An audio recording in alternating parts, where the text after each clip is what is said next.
On February 9, 2004, 21-year-old nursing student Maura Murray left her dorm at UMass Amherst and walked straight into one of the most haunting mysteries in modern true crime. That morning, she emailed her professors saying she'd be gone for a week due to a family emergency. But there was no emergency. There was no explanation. Just a sudden, quiet disappearance from her own life, one that still baffles investigators today. Before leaving campus, Maura withdrew $280 in cash, packed up her car, bought liquor at a nearby store, and began driving north toward New Hampshire. Alone. In the middle of winter. No one knows why. Some say she wanted to escape. Some say she was meeting someone.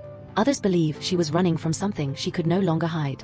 What we do know is this: around 7 p.m., on a dark rural road in Haverhill, New Hampshire, Maura's black Saturn veered off the road and crashed into a snowbank. A neighbor heard the thud and called 911. Another resident briefly spoke with Maura from their front porch. They said she seemed shaken, but not injured. She didn't want the police involved. She insisted she'd already called for help. But she hadn't. This detail has become one of the case's most troubling threads. Why didn't Maura want help? What, or who, was she afraid of? When police arrived only minutes later, Maura was gone. No footprints leading into the woods. No signs she'd been pulled into a vehicle. No evidence she ran down the road. The freezing ground should have shown tracks, but it didn't. Inside the car, officers found signs of alcohol, a cracked windshield, and a rag stuffed into the tailpipe, something often used to keep a failing engine running. It looked less like an accident and more like a desperate journey that had suddenly fallen apart. As investigators dug deeper, a complicated portrait of Maura began to surface.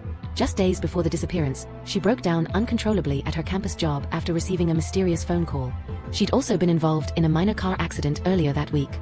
And she had recently searched online for directions to the White Mountains, a place she once visited with family. Was she planning a quiet escape? Or was she heading towards something far darker? Her family believes Maura was in deep emotional distress, but not suicidal. They believe she was abducted after the crash by someone who knew the area, someone who had only minutes to act. Others in the true crime community have poured thousands of hours into online investigations. The case became one of the first to spark massive internet sleuthing forums, theories, and even field searches by strangers hoping for answers. But 2 decades later, the truth remains frozen in time. There is no body, no confirmed sightings, no confession. Just a cold road, a crashed car, and a young woman who vanished into the night without leaving a single trace behind. Maura's parents spent years searching the woods, posting flyers, begging for answers. Her father once said that not knowing was worse than grieving, because it leaves you in a place where hope and heartbreak coexist. Today, Maura Murray's disappearance stands as a chilling reminder of how quickly an ordinary life can fracture, and how mystery, obsession, and human loss can intertwine in ways no one sees coming. If you want more true crime stories that dive into psychology, hidden motives, and unexplained disappearances, make sure you subscribe for the next case.